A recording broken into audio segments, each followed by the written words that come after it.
दोस्तों, मैं हिमांशु श्रीवास्तव आप सभी लोग का वेलकम करता हूं अपने platform nimbus powered by engineers academy. तो दोस्तों, आज जैसा कि आप जानते हैं कि गेट का एग्ज़ाम कंडक्ट हुआ है, तो उसमें क्वेश्चंस आए हुए हैं, तो ढेर सारे क्वेश्चंस के सॉल्यूशंस हैं।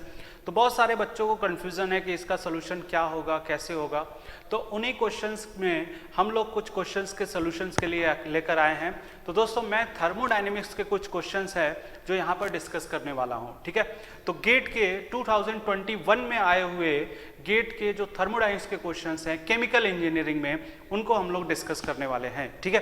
तो चलिए दोस्तों, सबसे पहला क्वेश्चन ये है, अ gaseous mixture eight 1 bar and 300 Kelvin consist of 20% mole of carbon dioxide and 80% mole of inert gas. Assume gas to be ideal. Take R बराबर ये आपको पता है universal gas constant. The magnitude of minimum work required to separate 100 mole of this mixture, 100 mole of this mixture at 1 bar and 300 Kelvin into carbon dioxide and inert gas at the same temperature and pressure, ठीक है। और ध्यान रखने वाली बात यह है दोस्तों कि आपको आंसर जो देना है वो किलो जूल में देना है।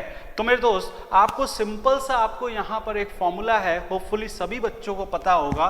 सिंपल सा फॉर्मूला है कि जो W मिनिमम के लिए जो फॉर्मूला होता है वो क्या होता है, माइनस ऑफ nRT और ये YI नेचुरल लॉग YI। तो minus of nRT summation of natural log summation of YI and natural log YI, ठीक है। जिसमें आप कह रहे हैं कि जो कार्बन डाइऑक्साइड है वो 20% है और जो इनर्ट गैस है वो 80% है। तो दोस्तों, यहां से ये तो आपका जूल में आंसर आ जाएगा, बट आपको किलो जूल में करना है। तो आपको दोस्तों किलो जूल में करना होगा। तो ये 100 है, R की वैल्यू 8.314 है, टेम्परेचर 300 दिया हुआ है, और यहाँ पे अगर आप किलो जूल में करना चाहते हैं तो इसको 1000 कर लेंगे, माइनस साइन है ही, ठीक है। और यहाँ पे समेशन करना है YI, यानी अगर कार्बन डाइऑक्साइड को कंसीडर करें तो 0.2 natural log 0.2 plus 0.8 natural log 0.8। तो दोस्तों, ये आपके पास W मिनिमम का ये इस तरह से सिंपल सा ये फॉर्मूला आ चुका है। अब इसी फॉर्मूले में आपने सारी की सारी वैल्यू पुट कर दी है, ठीक है। तो यहां से दोस्तों इसको सॉल्व करेंगे तो ये आपके पास आंसर आ जाएगा 124.8 किलो जूल। तो मेरे दोस्त, ये आपके पास इस तरह से क्वेश्चन हो चुका है। बिल्कुल सिंपल सा एक लाइन का आपका था, एक स्टेप आपको फॉलो करना था। तो ये दोस्तों, ये आपके पास जो क्वेश्चन है उसका ये आंसर या सॉल्यूशन हो चुका है। होपफुली आप लोगों ने किया होगा और ये आपका आंसर आया होगा, ठीक है। तो दोस्तों, इसी सीरीज में अब हम लोग दूसरा क्वेश्चन डील करने वाले हैं वंडर वॉल इक्वेशंस के लिए, ठीक है ना। तो आपको देखिए ये क्वेश्चन आया होगा, बहुत सारे बच्चे इसमें कंफ्यूजन में होंगे क्या है कैसे है, बट ध्यान से समझिए, बिल्कुल आसान सा क्वेश्चन है। वंडर वॉल इक्वेशन है, यानी रियल गैस का इक्वेशन है। जो रिड्यूस प्रेशर का जो वैल्यू दिया हुआ है वो 8Tr 3Vr-1 3/Vr² है, where PR, TR, VR represent reduced pressure, reduced temperature and reduced molar volume है। कंप्रेसिबिलिटी फैक्टर क्रिटिकल पॉइंट पे दिया हुआ है 3.8, ठीक है। अगर VR की वैल्यू 3 है, TR की वैल्यू 4/3 है, then compressibility factor based on the van der Waals equation of the state this one will be क्या होगा, ठीक है। तो बिल्कुल प्यारा सा क्वेश्चन है मेरे दोस्त।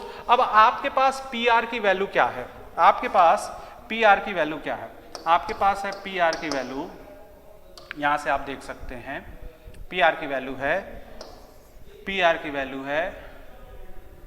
8Tr/3Vr-1 माइनस 3/Vr का स्क्वायर, ठीक है। ये आपके पास है, जहां पर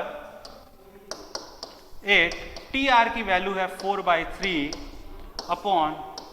VR की वैल्यू है 3 और -1 है ये, ठीक है, और -3/3 का स्क्वायर। यानी दोस्तों ये हो चुका है ये 42 हुआ, और सॉरी 32 हुआ, ये 8 हो चुका है, 3 इंटू 3 9 माइनस 1 8 हो चुका है। यानी दोस्तों ये 32/3 है और ये नीचे 8 है, माइनस 3 1/3 है, 1/3 है। तो यहां से क्या हो जाएगा, ये 4/3 माइनस 1/3, 4/3 माइनस 1/3 यानी 1 हो चुका है। यानी दोस्तों पी आर की जो वैल्यू है वो क्या हो चुकी है, 1 हो चुकी है। पी आर की वैल्यू 1 हो चुकी है, यानी पी आर क्या होता है, P बाई पी सी होता है। तो यानी P बराबर पी सी हो चुका है। यानी दोस्तों जब P बराबर पी सी हो चुका है, तो P बराबर PC जो हो चुका है, तब जो कंप्रेसिबिलिटी यहाँ पे फैक्टर आपको नजर आ रहा है, कंप्रेसिबिलिटी फैक्टर पूछा जा रहा है, ये उसकी जो वैल्यू होगी वो एग्जैक्टली वही होगी जो क्रिटिकल पॉइंट पर होगा, क्योंकि यहाँ पर PR की वैल्यू 1 है, यानी P बराबर PC है। तो यानी ये वैल्यू कितनी है, ये वैल्यू है 3/8, 3/8 कितना होता है 0.375। तो ये आपके पास इस तरह से दूसरा क्वेश्चन बिल्कुल आसानी से हो जाएगा। तो होपफुली ये भी क्वेश्चन आप लोगों ने सही किया होगा। बिल्कुल सिंपल सा क्वेश्चन है, बहुत ही प्यारा सा क्वेश्चन है, बिल्कुल सिंपल सा, ये इस तरह से। ठीक है दोस्तों, अब नेक्स्ट क्वेश्चन की तरफ चलते हैं। ये थर्ड क्वेश्चन, 3 क्वेश्चन आए हुए थे थर्मोडायनेमिक्स से। ये क्वेश्चन यार बहुत ज्यादा आसान है और मुझे बहुत सारे बच्चों का जवाब आ रहा है और वो बोल रहे हैं कि इन क्वेश्चंस में उनको बहुत ज्यादा कठिनाई हुई है। तो ये आपको दिया हुआ है, मोलर हीट कैपेसिटी दिया हुआ है, CPA इस तरह से दिया हुआ है। आपको 1000 केल्विन पर rate of change of molar entropy of normal heptane with respect to temperature बताना है। किसके रिस्पेक्ट में बताना है, टेम्परेचर के रिस्पेक्ट में बताना है। ठीक है, तो अब ध्यान से समझिए, यानी दोस्तों आपको बताना है ds/dt बताना है एट कांस्टेंट प्रेशर बताना है, ds/dt एट कांस्टेंट प्रेशर ये बताना है आपको। ठीक है ना। अच्छा अब देखिए ds बराबर क्या होता है, ds बराबर क्या होता है, dq/t होता है, dq/t होता है। ds बराबर क्या होता है, dq/t होता है और ये dt पहले से ही है। ds बराबर क्या होता है, dq/t होता है और ये dt पहले से ही है। ठीक है, और ये प्रेशर कांस्टेंट होना चाहिए। ठीक है, बिल्कुल सही है। और आपने ये कहा कि जब कांस्टेंट प्रेशर पे बात करते हैं, तो कांस्टेंट प्रेशर पे जब बात करते हैं तो हीट ट्रांसफर क्या होता है, हीट ट्रांसफर होता है CP/dt। तो CP/dt आपने dq की जगह लिख लिया अपॉन dt। तो आप ये कांस्टेंट प्रेशर पे आप क्लियर कट देख रहे हैं कि dt कैंसिल आउट हो चुका है। तो CP/T एट कांस्टेंट प्रेशर पे ये आपके पास हो जाएगा। ठीक है, अब देखो यार CP की वैल्यू क्या दी गई है, CP की वैल्यू दी गई है, CP की वैल्यू दी गई है दोस्तों, CP की वैल्यू दी गई है दिस वन। तो जो CP बराबर होगा उसमें R से मल्टीप्लाई करना पड़ेगा। ठीक है, तो R से आपने मल्टीप्लाई करके लिख लिया है। ठीक है ना, तो CP को R से मल्टीप्लाई कर लिया है, R/T ये इधर रह गया है और यहां पे जो CP है वो क्या लिखा हुआ है 2.46 प्लस 45.4 इंटू 10⁻³ माइनस 14.1 10⁻⁶ ये आपके पास है। तो ये आपके पास हो गया है। बट आपको क्वेश्चन ने बोला है कि आपको उस समय बताना है जब टेम्परेचर 1000 होगा।